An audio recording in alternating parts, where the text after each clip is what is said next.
Why do you think we try so hard to not let our feelings be a part of our humanity? We feel them.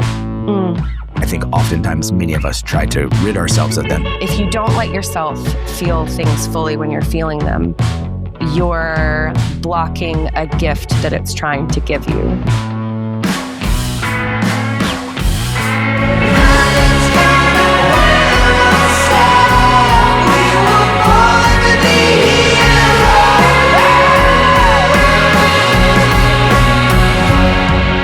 This would be a very, very easy thing for someone to avoid talking about with their children, right? It's just like, everything's good. We're still a family, whatever. That if I'm experiencing the rupture, they're experiencing the rupture too. Right.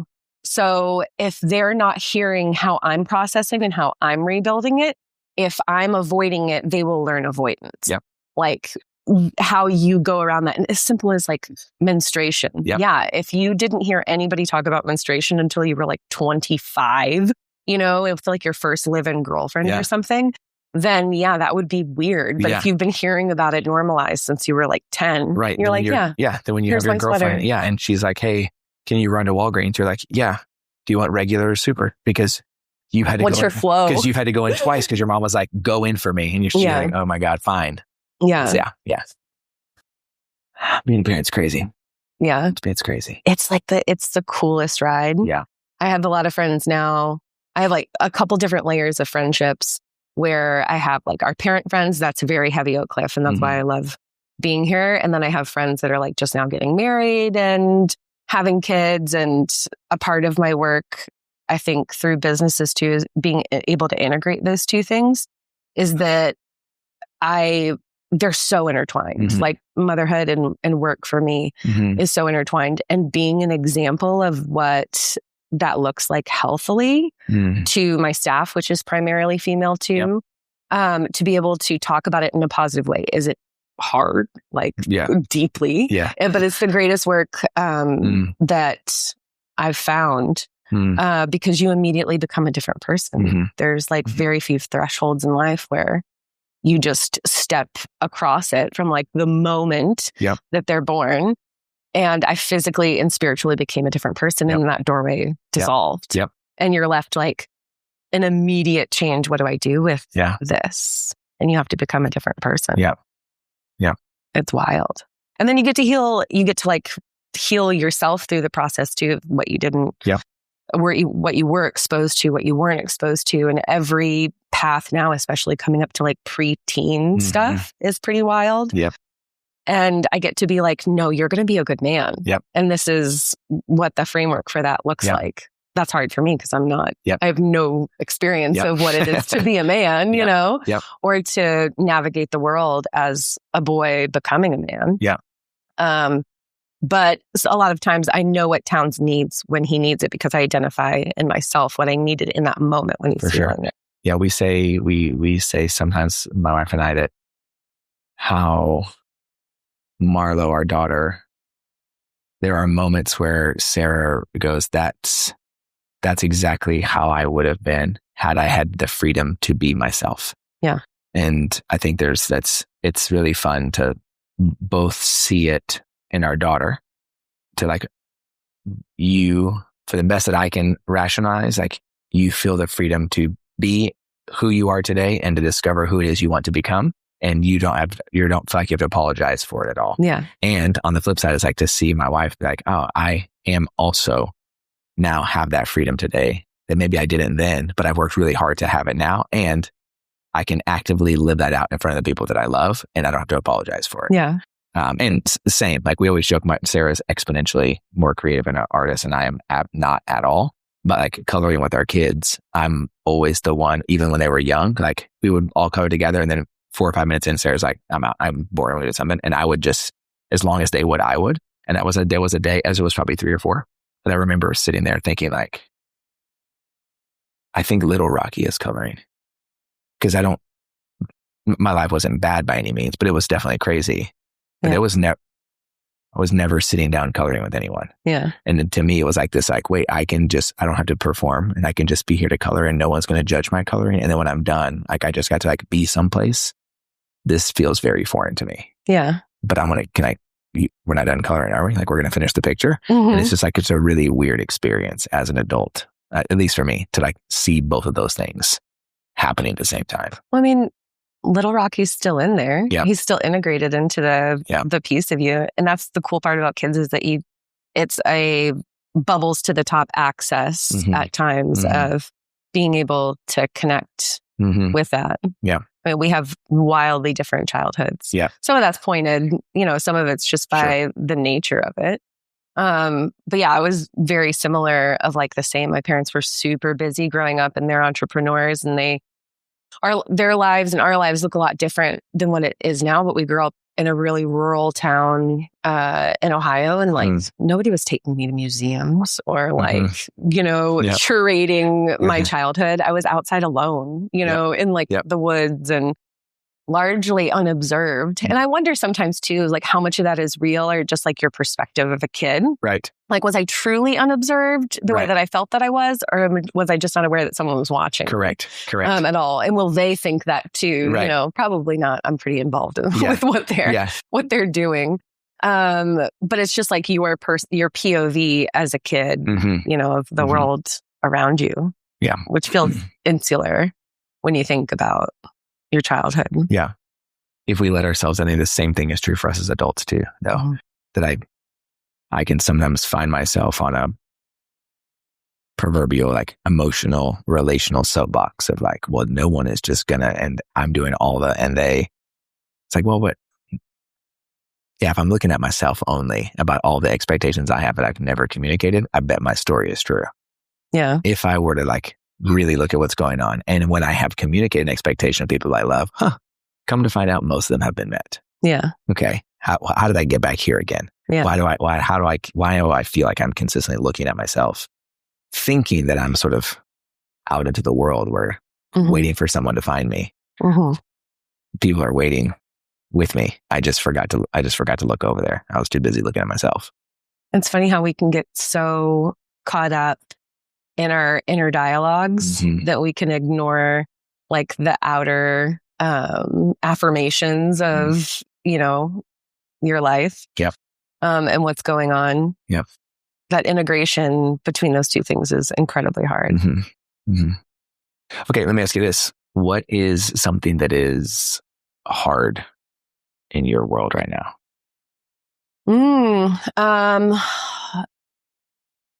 How deep do you want to go? I you can only swim in water you can't touch. So you decide if you want to stand in water or swim. I'm up for both. Yeah. You go wherever you want to go. My dad always said that water that doesn't move is dangerous. And it's so true. The past, Fount, we opened Fount January of 2020. So 6 weeks before COVID shut down. My youngest son was 1 year old, which is wild. Went through that, and then, which was deeply transformative for me. In no way would I want to ever do it again like that, but it taught me a lot. I've had a lot of COVID conversations lately. I don't know if everybody's just like getting to the point where they're processing it now. Same, actually. So it's very, I think, so weird. I think maybe.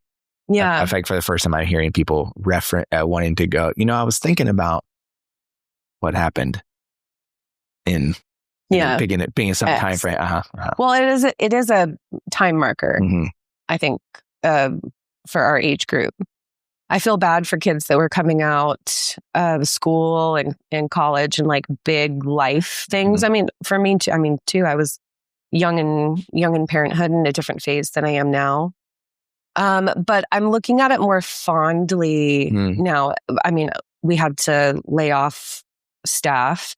I worked pretty primarily alone in a new business. Luckily, I made a few smart decisions in the very beginning. We weren't doing package boards and mostly events, and then just the cafe portion. So ordering those package boards was huge, and it saved us doing it early, I made a plan for 18 months. At the beginning, everybody was like, we're going to do this for 2 weeks. We're going to stop the spread. Everything will go back to normal. And I was like, absolutely not. This is 18 months. We're going to plan for it. And at the end of this, we'll have another revenue stream that we didn't have before. Let's just hold on. So I did that. And then everyone was doing distance picnicking and stuff, and weddings and funerals. And there was this beautiful moment that I was reminded of last week, because my dialogue interior was like, whew. I remember that was 3-day panic attacks. The kids were in the restaurant with me. Everybody coming up to the door had anxiety, and I had to deal with that. And I had to learn how to zip up my little energy bodysuit and try not to take it home. But I was reminded that for most of the portion of that period, my ticket line would be full, which I was so thankful for. But on each ticket, every day were notes that people were sending to other people for these things. And we would deliver these boards, or people would come pick them up. But I would handwrite all of these notes of love from people. And at the time, it was like, I don't know if I'm ever going to see you again. People writing notes to their parents, or their parents writing notes to their kids, or there was a doctor that passed, and we did his funeral. And so it was like the staff, there was all of this stuff where people were unsure of what was going to happen, a rupture, and a life that through the threshold, life will never be the same. We don't know how to operate. But going through that, I think that I have an understanding now that no matter what comes, I think that we'll be there for each other, especially as unsure as things feel now.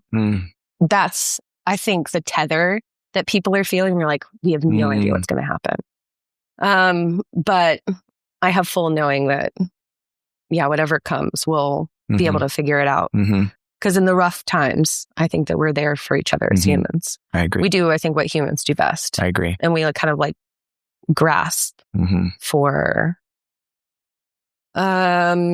connection. Yeah. And Fount was such a good thing for that. It was like these little messages of love, and people could feel it in the boards. And that was the whole point of me wanting to do that. It was this very matronly part of my life, and Fount connects in that one way. Little Blue connects in another.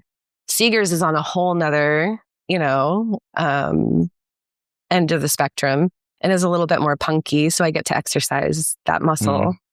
But that taught me how to deal with other hard parts of my life, and having to work through unsure times where I didn't know how to rebuild. Divorce being a huge part of that. So for, 3 years, and then building 2 businesses and opening 2 restaurants at the same time through that unsurety was, I don't think something that most people would choose on paper.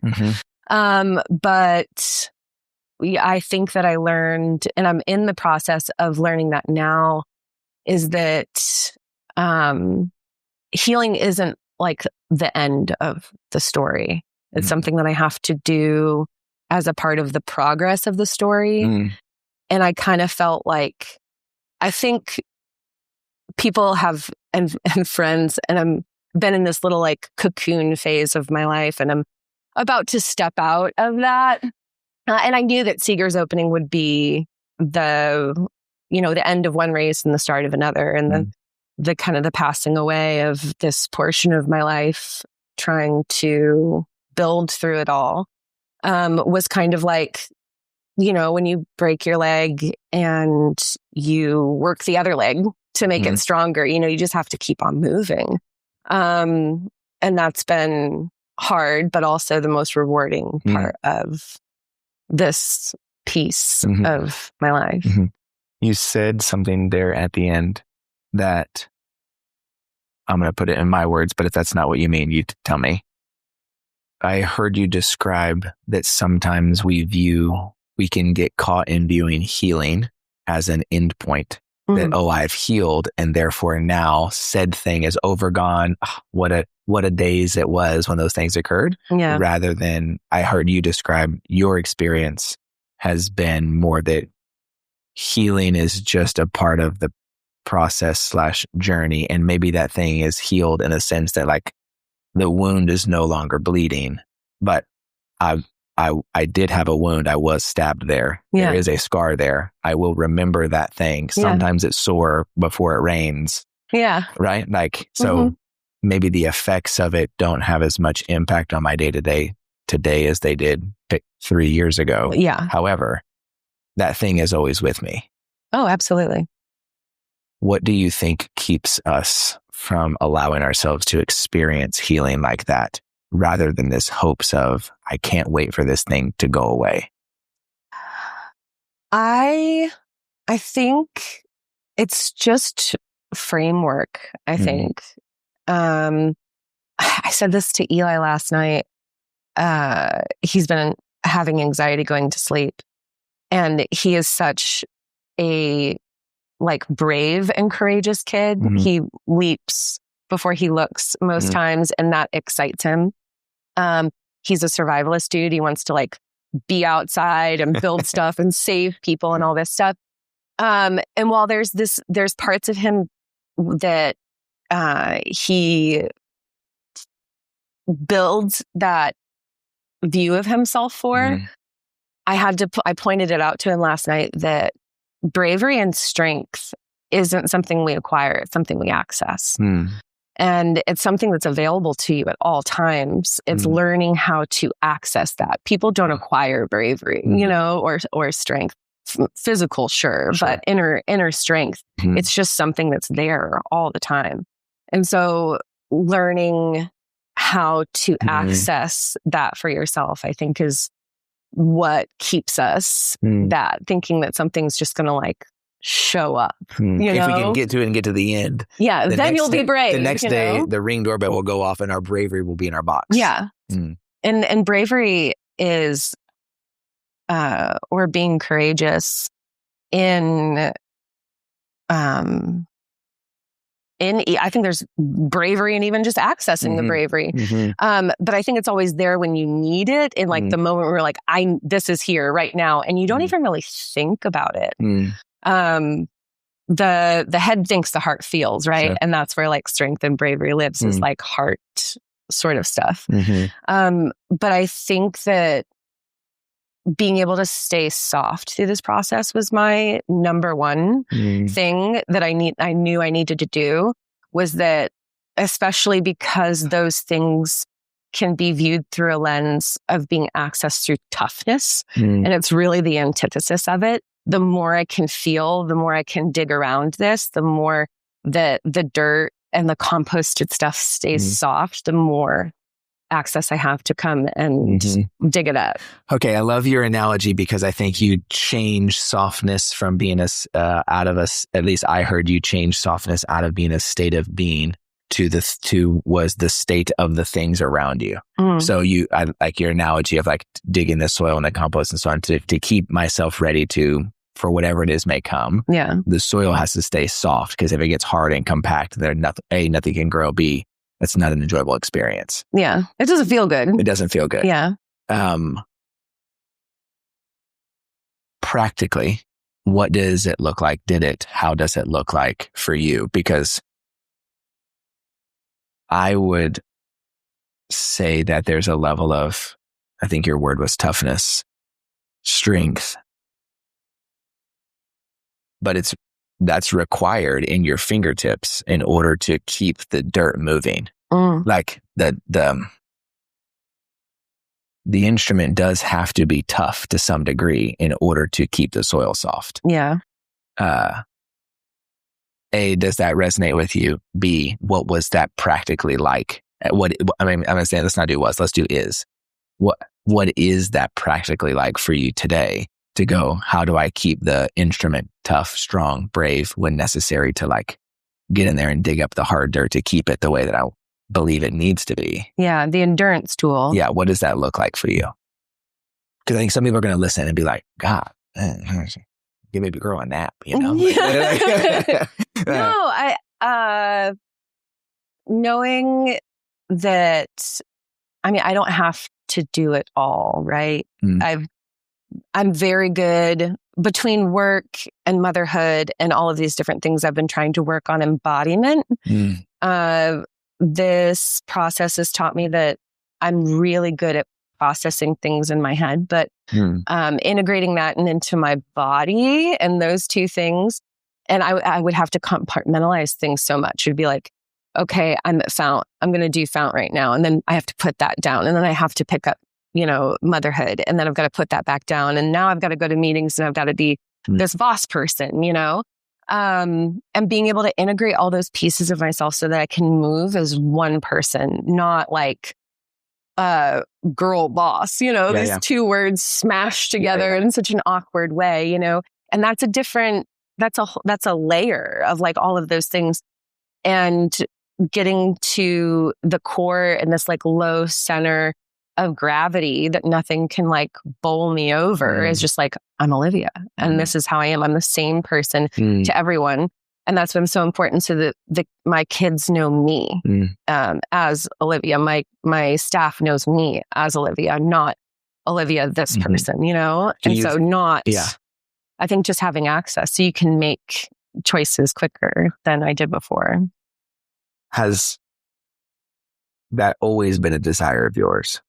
Have you always been conscious of the idea, how do I find, I love how do I find the low center of gravity, which is me, the human. I'll use rocky words like me, the human. Yeah.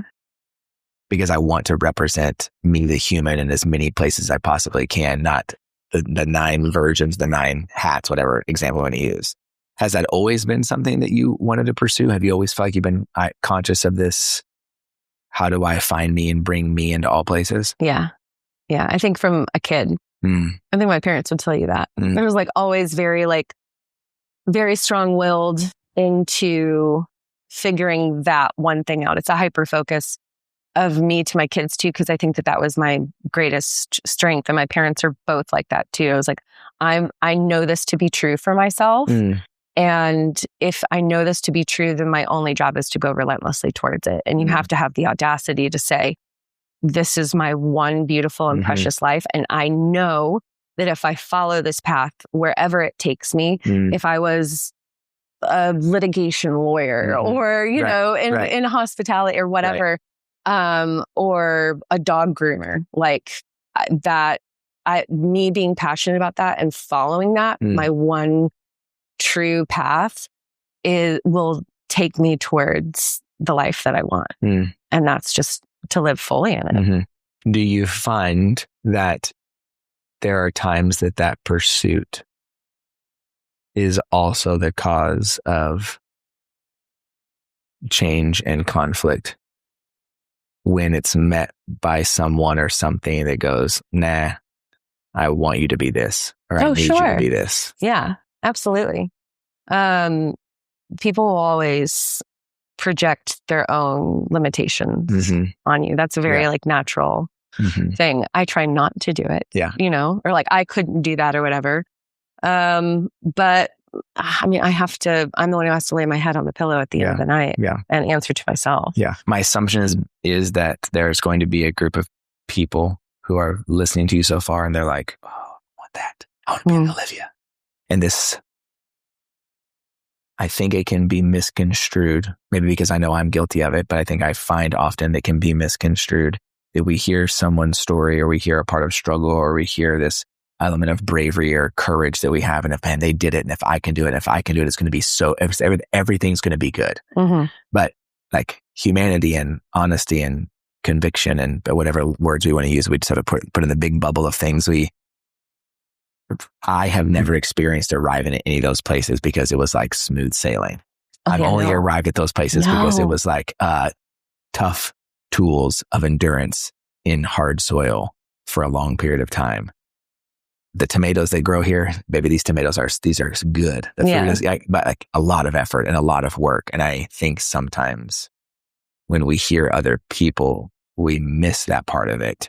Because we want to find the path of least resistance in their story and then try to mimic ours to go, okay, I can do all the wonderful things that she did because I'm hoping to yield the result that she got. Rather than I'm willing to explore the journey before me, regardless of what's out there. It's so beautiful, all of it. And what makes you be able to say that? I mean, I could not agree with you more. Yeah. But I don't think that's the norm or common or the first place we allow ourselves to go. Maybe it's the place we all want to be, but I don't think it's the first place we let ourselves go to go. I'm so excited about the whole thing because it's so beautiful. What makes you say that? Since having kids, I've been so, since I've been able to interact with the kids, and when you're able to have an actual conversation with them and you start to understand that, like, whoa, they're picking up on my nonverbal stuff. We have the same mannerisms, they're little sponges and you're forming it. Being able to show them what it looks like to live a good life, because I want them to have opportunities and not have to work as hard and put them more forward than I was. So same way that my parents did for me. And I'm also very thankful that have a great relationship with my parents now, where I know them as people. And I think that that's a really big gift too, because I think that something does change probably in your 30s. We're like, whoa, my parents are humans and this is their first time doing this. Like, they're not this thing that I've put up. And there is definitely a layer of that, but I wanted my kids to be like, to understand that, mom wasn't perfect, but she was honest. And, there weren't these perfect circumstances, but she built after all of these things, because hard stuff comes. I love, oh my gosh. And now I'm forgetting his name. Ray Dalio. I'm a big fan of Ray Dalio. And principles, a friend gave me principles a few years back when I started Fount, and it changed my life. And now I have like principles, the kids book for it. I was like, you can expect hard things to happen. Like, there is a loop for this and there's a framework for it. And when you come against something and you failure isn't a rupture of like dignity. There's no shame around that. You learn something from it. You sharpen your tool, you gain a gem, and then you keep on going. That's the whole point of that. So changing my view of failure, I think, allowed me to go through the harder things in a shorter amount of time. And it's just my recall time of, okay, I'm going to do this. I will mourn this for X amount of time, and I'll give myself an X amount of time. And I'll be like, and then after that, I'll act. And then that gap becomes smaller every time. And then that makes me just more confident in myself and knowing, sharpening my intuition and trusting myself. I trust myself so much more than I did from just 6 months ago or a year ago, because every time that I've doubted myself in that process, I always came back to the original starting point of what I knew to be true. Right. So why go through those pain points of questioning myself and just just do it. And if it doesn't work out, it doesn't work out. You can edit. But I think there is I should say because but disqualifies. Does not, and because I agree with everything you're saying. I want to make sure though even though we just met, I could give credit where credit is due, because you're describing something that has only been possible because of your consistent desire for growth and adaptation and change. Yeah. Because this is a little bit of a maybe a too generous of a statement, but I think past performance typically is an indicator of future success for most people, for all of us.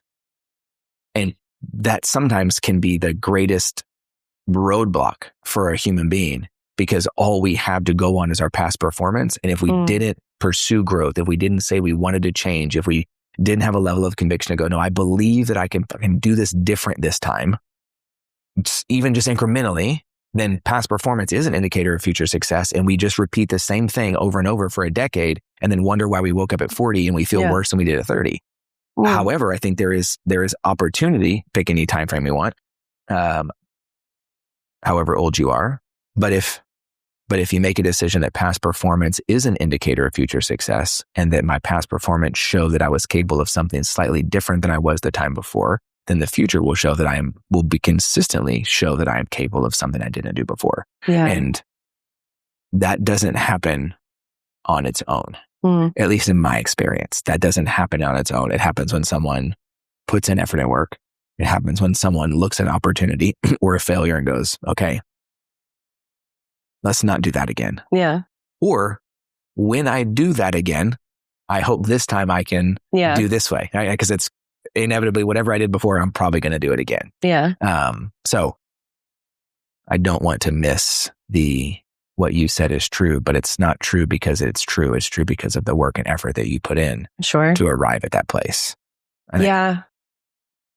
COVID taught me how to work with fear. And that, gosh, what a gift to be able to do that. And I remember standing in the restaurant and being like, I either don't do this or I have to do this scared. And that's my only option. Because fear is telling me not to do it. But I have to work beside it. I have to use it as a tool. If there was nothing else that anybody hears from the hours you and I will spend together, I hope it's that statement that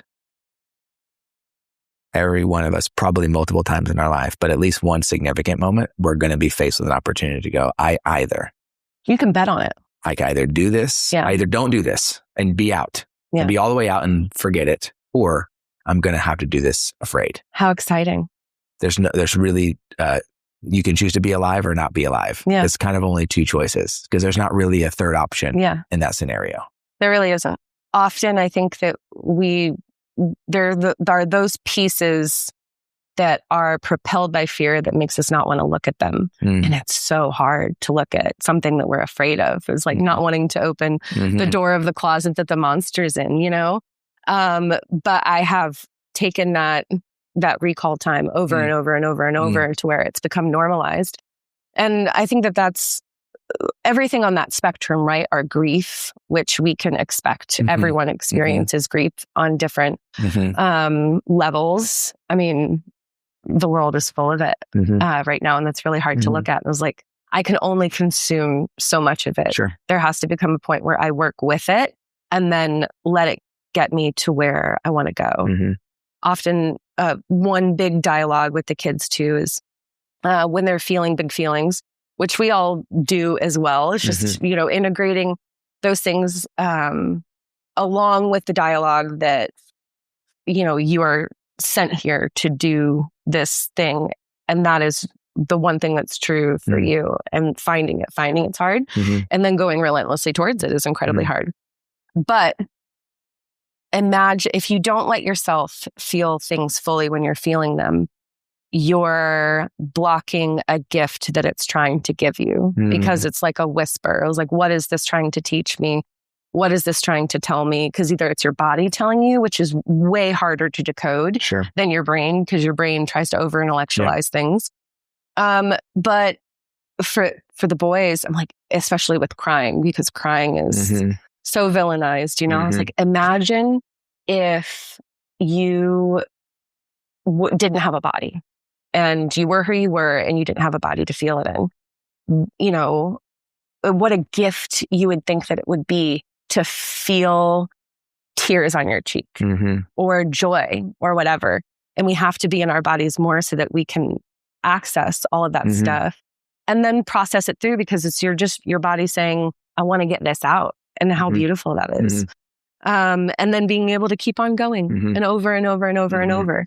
And so being able to, one, feel the gift in my body, and then two, being able to feel the gift of where it's trying to take me and teach me is where I try to focus on the most so that I can normalize. Yeah. I think the second part of what you said is really profound. That not only is what is it trying to teach me, but like, where is it trying to take me? Which sort of gives it I don't want to use the word positive because that insinuates that feelings can inherently have an idea to take us something negative. That's not what I mean. But I think maybe momentum, that the opportunity is that when we get a chance to feel something, it comes with an opportunity. It comes with a momentum to propel us into something else. That's what makes us human. Like, that's what differentiates us from most other animals. Why do we try to hide it so much? The most human thing and the biggest gift of what differentiates us from any other species on the planet. And, there's, a few other animals in that list, but do not operate in the way that we operate. How could we ignore the one thing that makes us special? Why do we think we ignore the one thing? I mean, you have been in, not just from a personal perspective, but in a business perspective, the amount of individuals you have come across, been with, cried with, led, paid, not paid, has been lots more than the average human being. Yeah. Why do you think we try so hard to not have feelings? Why do you think we try so hard to not let our feelings be a part of our humanity? We feel them. I think oftentimes many of us try to rid ourselves of them or to not let them have an effect on who I am or what I'm doing. Yeah. It makes us vulnerable. And vulnerability does what to us? It makes us authentic. Vulnerability is authenticity to me. You cannot be authentic without being vulnerable. That's why I love hospitality so much, is that we anticipate people's needs and then we meet them and people feel cared for. And when people feel cared for, they're more likely to be vulnerable. And that's where you get those really special experiences. I think you can put any food on a plate. I don't think it really matters. It does. It does. But that's not. Yeah, because a little oysters are. It's a trickle down effect. But it's because the people that we work with, they care about their one specific thing that they're doing too. The Rockport, oysters, which is crazy that those oysters are from Rockport. But it's just a couple, and they really care about oysters and they're making the best oysters that they can. And we just collect all of these people. But it's their stories too. And so that we get to intertwine them into the woven structure of said place. And there's a lot of back work to that, some of which we communicate and some of which we don't. Sure. Vineyards too. I mean, we can get so in depth about each, our ethics or each one of those stories. Some of those vineyards being a single hectare, which is wild too. But every single person that we work with also has that POV that if we do this one thing clearly and honestly, and this is my work, then it will translate into something meaningful for somebody else.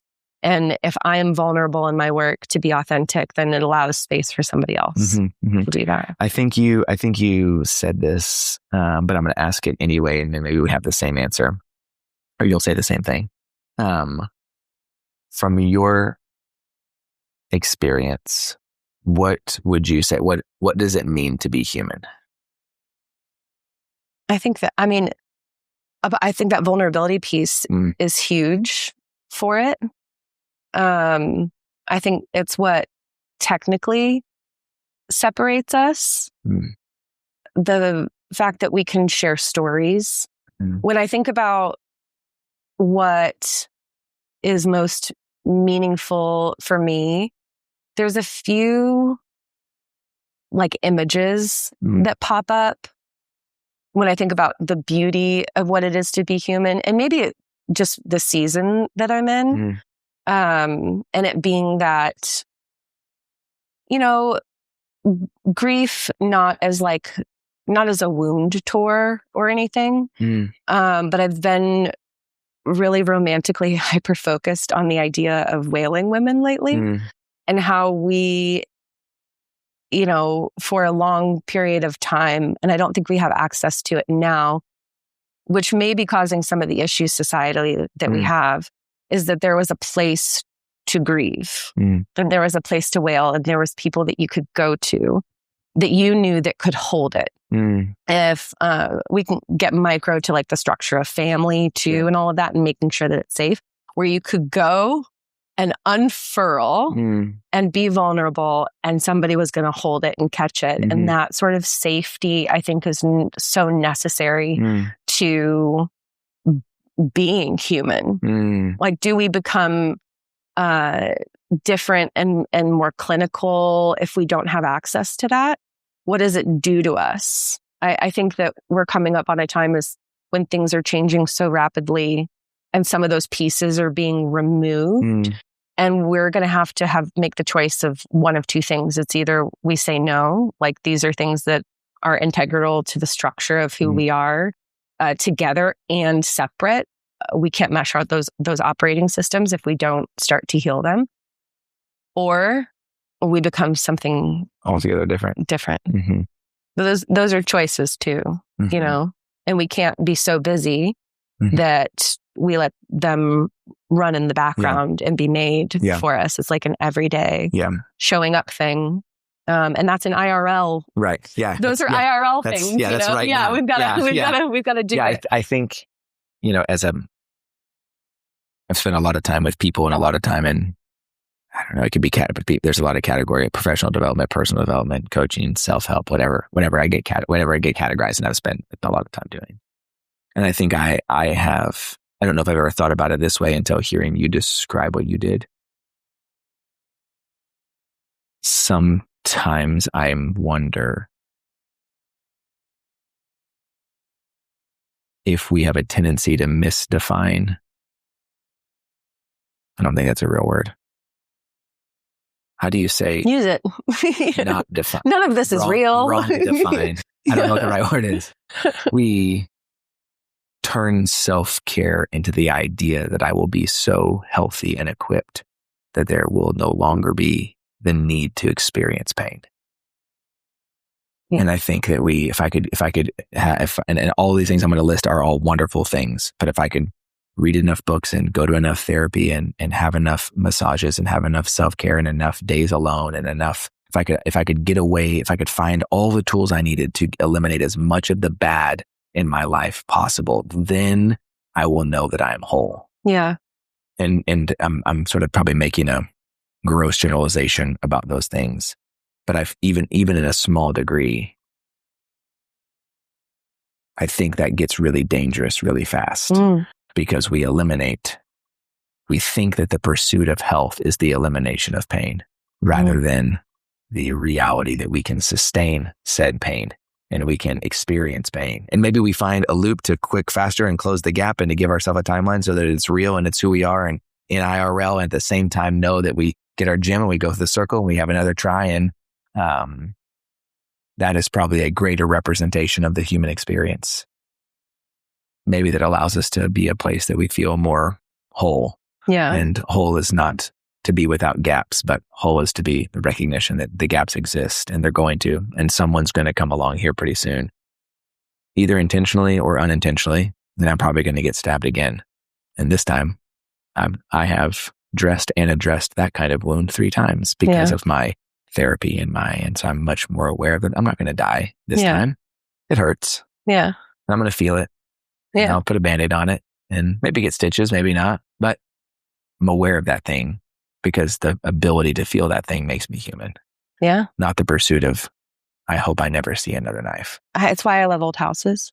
Mm-hmm. My house here in Oak Cliff is almost 100 years old. Fount is over 100 years old. Little Blues is inching up there. Seegers is the same. Mm-hmm. That's a focus of my work is being able to care for and mend them.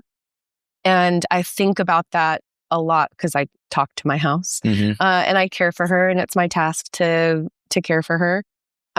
But we don't rip out the floors, the 100-year-old floors, because they have a mark in them. Right. You know, the wornness of it and the mending of it is excruciating at times, but one that I love so much, and also the people that have done it before me, the dovetails and stuff, you know, not quick fixes at all, but beautiful little fixes, and that gives it character. Yeah, and I love that piece of it. And like I said before, like if I can imagine that if I were an alien, you know, in space and like looking at Earth and being like, man, I wish I had that. They have access to all of that.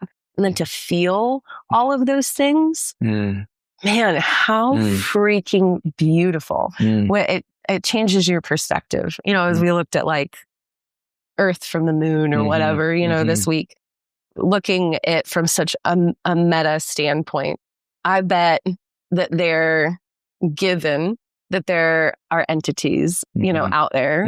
As we picture them floating around in space, it's my favorite visualization of being like, man, how do I get the lottery ticket to be on Earth and be in a body, and to get the wounds and get the scars and, try to swim to the bottom of the ocean. Why do we do these things? Or like the free divers, or the free climbers, It's like, because you can. And if that's what you feel like you got to do, it's placed in your heart for a reason. Go and freaking do it. Nobody's stopping you. It's only us. You could have, as long as you have the audacity, you can do anything that you want to do. And you're the only person that has to answer for it. I think that's an incredible definition of what it means to be human. So but it has like a lightness and a playfulness of it too that we can't also forget. Which I think is what gives way to when it doesn't feel like that. Those two tensions are what make us full. Like I know that in the midst of I'm sure you're similar, and we're April and May for us are just like, what did we do? What is this life? School's ending and kid this and this kid this and this other thing and a friend thing and you live at the field. And it's like, my God, what really? We and this idea that but I also know school's going to end and it's going to feel for 90 days after 100 days after that, it's going to feel so different. Not better or worse. Today it feels like it's going to feel way better than this feels, but also what a gift this is. And that I can get my head sunburned in a chair watching 7-year-old lacrosse, and I can coach baseball, and I can all of those things collectively together weave a pretty beautiful picture.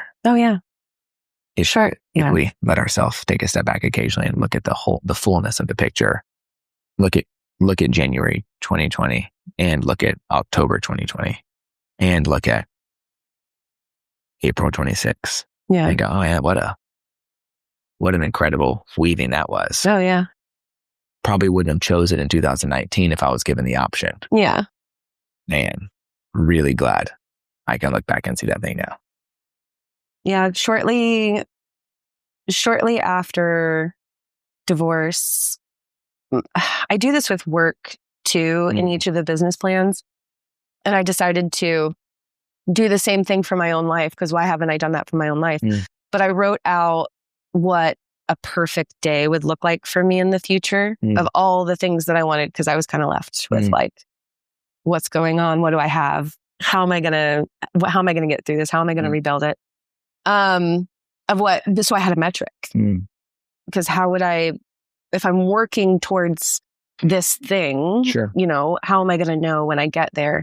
And none of personally, and not even with the businesses either, none of those things live in a P&L. So I look at it maybe once a week, something like that. If I'm having a hard day of this is what it's going to feel like. And it's friends, my kids, my partner, this of how it feels like in a day to go through that. And I know I have 1,000% full knowing that there'll be a day it would be like, today's the day. And that makes me want to cry.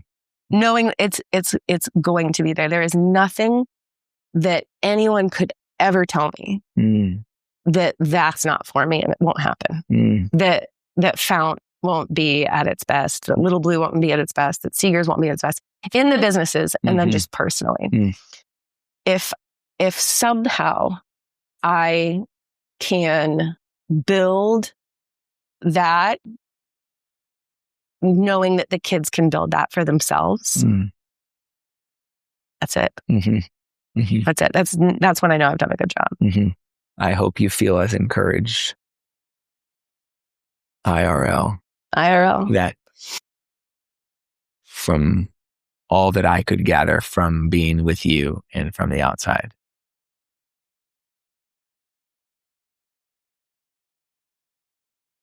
Seemingly all of those things are moving exactly in the direction that you want them to go. Because you've made a decision that Olivia is going to be a human being in the center in all of those places. And that's a pretty amazing thing to say. Mm-hmm. So I appreciate you being with me and sharing from your perspective what it means to be human, but also